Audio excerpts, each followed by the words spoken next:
अस्सलाम वालेकुम जी। Welcome back. तो स्टार्ट करते हैं। आज हम लोग इंशाल्लाह इस वीडियो के अंदर जो है ना अपने 3 क्वेश्चन जो है ना 3.5 के वो अटैम्प्ट करेंगे इंशाल्लाह।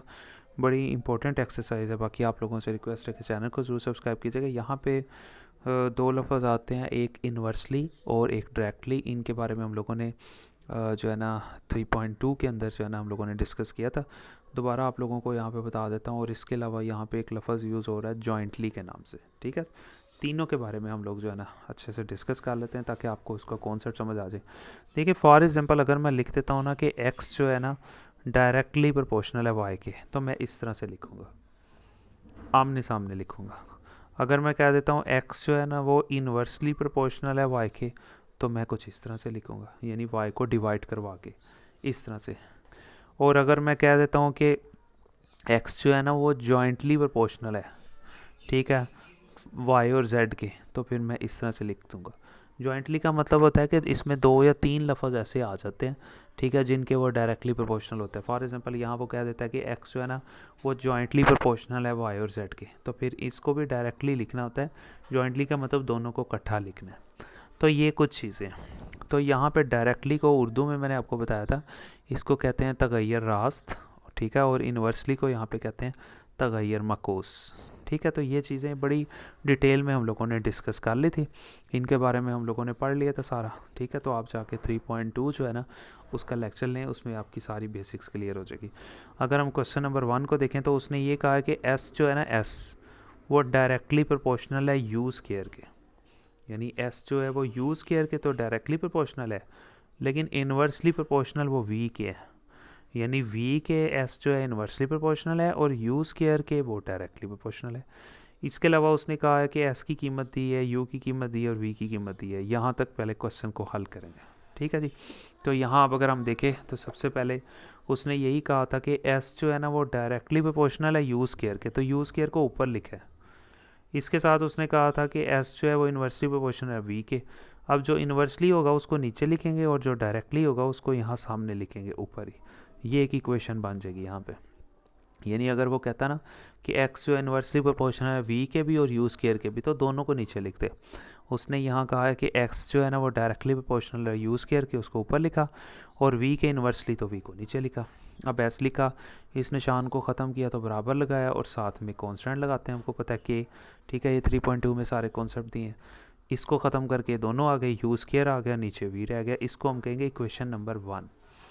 अब इक्वेशन नंबर 1 ये आ गई। अब हम सबसे पहले आपको पता है क्या फाइंड करते हैं, के फाइंड करते हैं।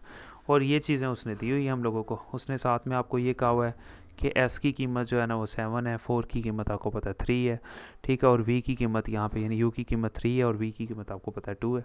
इन तीनों कीमतों की मदद से वो कहता है के फाइंड करे। अभी इक्वेशन 1 में से के को इधर रख लेंगे, ये वी जो है यहाँ डिवाइड हो रहा है, उस तरफ जाके एस से मल्टीप्लाई हो जाएगा, और ये यू स्क्वायर के से मल्टीप्लाई हो रहा है, यू स्क्वायर इधर आके डिवाइड हो जाएगा। ये देखें, ये चीज़ बन जाएगी। यानी ये के जो है इस तरफ ही रह जाएगा और यू स्क्वायर उधर चला जाएगा, वी इधर डिवाइड हो रहा है, उधर जाके मल्टीप्लाई हो जाएगा। तो ये आप यहाँ पे देख सकते हैं सिंपल। अब के वैसे रह गया। इन तीनों की कीमतें ये ऊपर यहाँ पे दी हुई हैं, यानी एस की कीमत जो है वो 7 थी, वो मैंने यहाँ पे दी हुई है आपको, और वी की कीमत जो है वो 2 है, तो वो भी मैंने यहाँ पे आपको देती है। ठीक है, वो मैंने लिख दिया। इसके अलावा यू की कीमत जो है, ठीक है, वो मैंने यहाँ पे लिख दी है, यू की कीमत लिख दिया, और ऊपर मैंने स्केयर भी यहाँ पे लगा दिया। ठीक है जी। अच्छा जी, उसके बाद के वैसे लिख दिया, फिर 7 को 2 से मल्टीप्लाई करवा दिया तो 14 आ गया, और 3 का स्केयर लिए लिया हम लोगों ने, यहाँ पे 9 आ गया। तो ये हम लोगों के पास के की कीमत आ गई। अच्छा, अब यहाँ पे सबसे इम्पोर्टेंट बात कि हर क्वेश्चन के अंदर जो है ना हम लोगों ने के फाइंड करना होता है। तो के जैसा कि हम लोगों ने यहाँ पे आपको पता है फाइंड कर लिया। अब इसके अलावा क्वेश्चन का अगर हम लोग अगला हिस्सा देखें तो अगले हिस्से के अंदर उसने देखें यहाँ पे हम लोगों को बताया हुआ है कि find the value of S. अब एस की वैल्यू फाइंड करने है, जबकि यू की इस बार ये कीमत है और वी की उसने ये कीमत दी हुई है। यानी पहले यहाँ तक इस क्वेश्चन का मतलब था कि ये फाइंड करना है। अब दोबारा उसने कहा कि यू की ये वैल्यू होगी और वी की ये वैल्यू होगी और एस फाइंड करके दे यहाँ पे। तो आपको पता है कोई भी चीज़ अगर हम लोगों ने फाइंड करनी है तो वो इक्वेशन नंबर 1 की मदद से ही फाइंड करनी है। ठीक है, तो अब इक्वेशन नंबर 1 हम लोगों ने लिख दी। ठीक है, फिर एस लिखा, और के की कीमत जो थी 14/9 वो मैंने के नीचे लिख दी।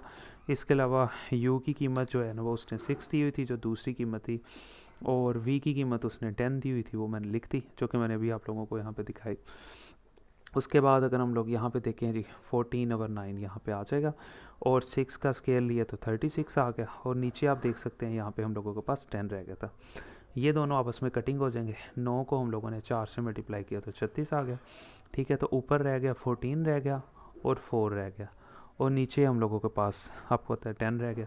अब 14 रह गया और 4 रह गया, ये देखें ये दो लफ्ज़ रह गए, एक ये रह गया और एक ये 4 रह गया, और नीचे ये 10 रह गया, ठीक है जी।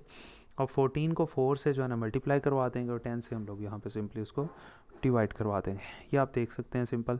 14 को 4 से मल्टीप्लाई किया तो 56, और नीचे यहाँ पे 10 रह गया। इनको अब 2 के टेबल पे हम कटिंग करवा सकते हैं। अब 2 को 5 से मल्टीप्लाई किया तो 10 रह गया, और 2 2 4, यहाँ पे एक इधर चला गया तो 16 हो गया, और 2 8 16 हो गया, तो 28 डिवाइडेड बाई 5, ठीक है। तो यही हम लोगों का जो एस का आंसर था। उसके बाद अगर हम लोग बात करें अपने क्वेश्चन नंबर 2 की, तो क्वेश्चन नंबर 2 भी बहुत आसान है, ठीक है, कोई इशू नहीं उसमें, ठीक है। सबसे पहले क्वेश्चन नंबर 2 के अंदर वो ये कह रहा है कि W जो है ना वेरीज जॉइंटली, जैसा कि मैंने आपको आगे भी कहा था, यहाँ लफ्ज़ वो यूज़ कर रहा है जॉइंटली का। तो जॉइंटली का मतलब होता है यहाँ पे इकट्ठाई, यानी कि वो इकट्ठा है, यानी डायरेक्टली प्रोपोर्शनल है एक्स के, वाई स्केयर के एंड जेड और जेड के, यानी तीनों के। यानी कि W जो है ना वो जॉइंटली प्रोपोर्शनल है एक्स के भी, वाई स्केयर के भी और जेड के भी। जॉइंटली का मतलब उसने लिख दिया है कि एक्स के भी डायरेक्टली प्रोपोर्शनल है, वाई स्केयर के भी डायरेक्टली प्रोपोर्शनल है और जेड के भी डायरेक्टली प्रोपोर्शनल है, यानी तीनों के वो डायरेक्टली प्रोपोर्शनल है। कौन? W। इसके अलावा उसने W की कीमत दी हुई है, एक्स की दी हुई है, वाई की दी हुई है और जेड की दी हुई है। यहाँ तक ये आपको पता है। ये डाटा जो आपको वो देता है, वो के की वैल्यू को फाइंड करने के लिए वो आपको कहता है कि यार के की वैल्यू फाइंड करनी है इतने हिस्से में। फिर जब दोबारा हम लोग क्वेश्चन फाइंड करते हैं तो फिर वो सारी वैल्यूज चेंज कर देता है। अब ये आपने वैल्यू एक बार जो पुट कर देनी है ना, दोबारा ये वैल्यूज़ को पुट नहीं करना। ये सारी वैल्यूज़ उसने यहाँ पे दी है, और साथ में ये कहा है कि W जो है ना इन तीनों के एक्स, वाई स्केयर और जेड के डायरेक्टली प्रोपोर्शनल है, और साथ में उसने यहाँ पे कीमतें दी हुई हैं, ये आप देख सकते हैं सिंपली। तो मैंने यहाँ पे देखें लिख दिया कि W जो है ना वो डायरेक्टली प्रोपोर्शनल है एक्स के, वाई स्केयर के और जेड के। अब W वैसे लिख दिया, इस निशान को ख़त्म करते हैं तो बराबर लगाया और साथ में के लगाया, एक्स रह गया, वाई स्केयर रह गया और जेड रह गया। इसको हम नाम देते हैं इक्वेशन नंबर 1 का, ठीक है। जो ही हम लोग ये इसकी वैल्यू लिखते हैं तो इक्वेशन नंबर 1 होती है। अच्छा, अब हम लोगों ने क्योंकि के फाइंड करना है ना, तो ये के जो है ये इस तरफ रहेगा, एक्स भी, वाई स्केयर भी और जेड भी, ये तीनों जो है ना इस तरफ मल्टीप्लाई होते, ये तीनों बराबर के इस तरफ आके यहाँ पे डिवाइड हो जाएंगे, यानी के इधर ही रहा और ये तीनों रकमें इस तरफ आके W के नीचे डिवाइड हो जाएंगी। ये आप देख सकते हैं आके डिवाइड होगी सिंपल। अब ये के वैसे ही रहा, W की कीमत उसने यहाँ ऊपर ये देखें दी हुई है 5, वो मैंने लिख दी। एक्स की कीमत उसने यहाँ पे 2 लिखी हुई है, वो लिख दी। वाई की कीमत उसने यहाँ 3 लिखी हुई है, वो भी मैंने लिख दी, ऊपर स्केल लगा दिया। जेड की कीमत जो है वो 10 उसने दी हुई थी, वो मैंने यहाँ पे लिख दी सिंपली। ये लें जी, इसको मज़ीद सॉल्व कर लेंगे सिंपल। अब के लिखा, 5 लिखा, 2 लिखा, 3 का स्केल ले लेंगे तो 9 और साथ में ये वाला 10 आ जाएगा, ये आप देख सकते हैं सिंपली। अच्छा, अब यहाँ पे कटिंग करवा देंगे, 5 1 5, 5 2 10। अब ऊपर तो सिर्फ 1 बचा, नीचे एक 2 रह गया, ये वाला 2 रह गया और साथ में ये वाला 9 रह गया। तो ये आप देख सकते हैं ऊपर सिर्फ 1 ही रह गया था, नीचे 2 को 2 से मल्टीप्लाई किया तो 4 और साथ में ये वाला 9 रह गया, ठीक है जी। ये 2 को 2 से मल्टीप्लाई किया तो आपको पता है 4 रह गया, ठीक है, और साथ में ये वाला जो 9 है, ठीक है, ये हम लोगों के पास रह गया था। ये वाला 2 तो आपको पता ना यही है, ये ऊपर से जो आ रहा था, ठीक है। एक 2 बचा और एक 5 2 10, एक ये वाला 2, तो 2 2 4 और 9 वैसे साथ में आ गया, ठीक है। अब 1 लिखा ऊपर, 9 को 4 से मल्टीप्लाई किया तो 36 रह गया। ये हम लोगों के पास आंसर आ गया के का, यानी कि यहाँ तक उसकी जो रिक्वायरमेंट थी ना क्वेश्चन नंबर 2 में पूरी होगी।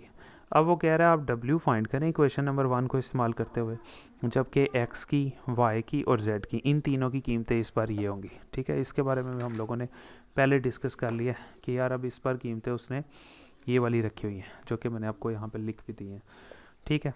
W उसने कहा जी फाइंड करना है, जबकि X की, Y की और Z की इस बार ये कीमतें हैं। तो फिर वही क्वेश्चन नंबर 1 लिखेंगे, W फाइंड करना है, वो आगे इधर था कि A की वैल्यू आपको पता है 1/36, वो मैंने यहाँ पे लिख ली थी।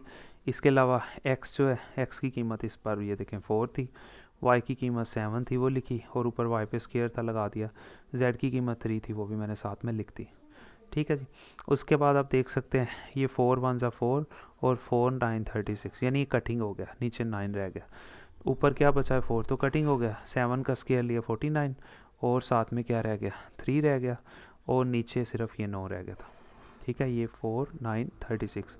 अब ये भी कटिंग हो जाएगा, 3 1 3 3 3 9, ये 3 ख़त्म हो गया और नीचे सिर्फ 3 रह गया, यानी ऊपर 49 और नीचे यहाँ पे 3 रह गया। तो यहाँ पे हम लोगों का ये वाला क्वेश्चन नंबर 2 जो है ना वो भी कंप्लीट हो गया। तो अब अगर हम बात करें अपने क्वेश्चन नंबर 3 की, तो क्वेश्चन नंबर 3 जो है ना वो भी बहुत आसान है। क्वेश्चन नंबर 3 के अंदर फिर वो आपसे ये कह रहा है कि y जो है ना वो डायरेक्टली प्रोपोर्शनल है x क्यूब के, यानी y जो है ना डायरेक्ट जो है ना x3 के डायरेक्टली प्रोपोर्शनल है और इन्वर्सली प्रोपोर्शनल है वो z स्क्वायर के एंड t और t के, यानी y जो है डायरेक्टली प्रोपोर्शनल है x क्यूब के और इन्वर्सली प्रोपोर्शनल है z स्क्वायर के और t के, और साथ में उसने ये 3 वैल्यूज़ यहाँ तक दी हुई हैं। ठीक है, तो आपको पता है इतना डाटा वो हम लोगों को के फाइंड करने के लिए देता है, तो यहाँ पे हम लोग सिंपली के फाइंड कर लेंगे। ये वो रकमें उसने दी हुई हैं और ये उसने कहा था कि y जो है डायरेक्टली प्रोपोर्शनल x क्यूब के, उसको ऊपर लिखा, और y जो इन्वर्सली प्रोपोर्शनल है z स्क्वायर के और t के, तो z स्क्वायर और t को नीचे लिखा। ये ना जी, अब y ऐसे ही रह गया, इसको ख़त्म करके बराबर लगा दिया और साथ में k लगा दिया।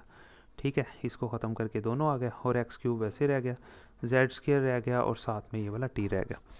इसको हम लोग फर्स्ट कर लेंगे इक्वेशन नंबर 1, जैसा कि आपको पता है जब इसकी वैल्यू को हम लोग ओपन करते हैं तो इसको इक्वेशन नंबर 1 कहते हैं। अब हम लोगों ने क्योंकि के फाइंड करना है तो इस के को हम लोग इधर ही रखेंगे, ये के देखें इधर पड़ा हुआ है। अब एक्स क्यूब जो है यहाँ पे सिंपली क्या हो रहा है मल्टीप्लाई हो रहा है, तो एक्स क्यूब को इस तरफ लेके आएंगे तो डिवाइड हो जाएगा, जेड स्क्वायर इधर डिवाइड हो रहा है उस तरफ जाके मल्टीप्लाई हो जाएगा, टी भी इधर डिवाइड हो रहा है उधर जाके ये टी जो है ना वाई के साथ मल्टीप्लाई हो जाएगा। ठीक है जी, यानी के फाइंड करना है, जिसको फाइंड करना होता है उसको एक साइड पे लिख देते हैं, के इधर लिख दिया। अब एक्स क्यूब इससे मल्टीप्लाई हो रहा है इधर आके डिवाइड, जेड स्क्वायर इधर डिवाइड हो रहा है इधर जाके मल्टीप्लाई, टी इधर डिवाइड हो रहा है उधर जाके मल्टीप्लाई, ये देखें ये चीज़ आ जाएगी। ठीक है, अब हम क्या करेंगे इन तीनों की कीमतें जो है ना पुट कर देंगे, ये वाली y की उसने दी है, x की, z की और t की, ये तीनों की कीमतें हम लोग जो है ना इस इक्वेशन के अंदर आप देख सकते हैं पुट कर देंगे। ठीक है, t की कीमत लिख दी, z की कीमत लिखी, ऊपर स्क्वायर था स्क्वायर लगा दिया, y की कीमत लिखी, फिर x की कीमत जो गिवन थी 4 वो लिख दी और ऊपर क्यूब आ गया, वो मैंने सारा कवर अप कर दिया।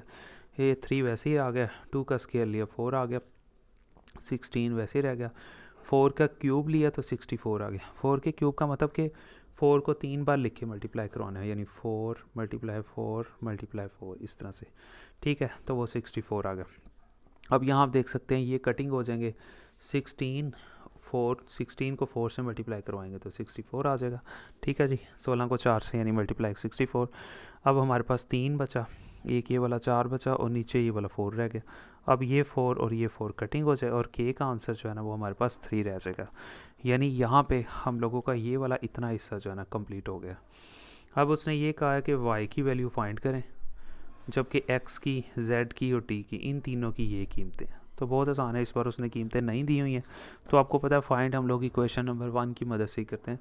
फिर हम लोग क्या करेंगे दोबारा, फिर उसी तरह जिस तरह हम लोग क्वेश्चन को करते हैं, इक्वेशन नंबर 1 दोबारा लिखेंगे, ये लिख ली, और x की, y की, यानी x की, z की और t की, y तो फाइंड करना है, x, z और t इन सब की कीमतें उसने यहाँ पे दे दी है।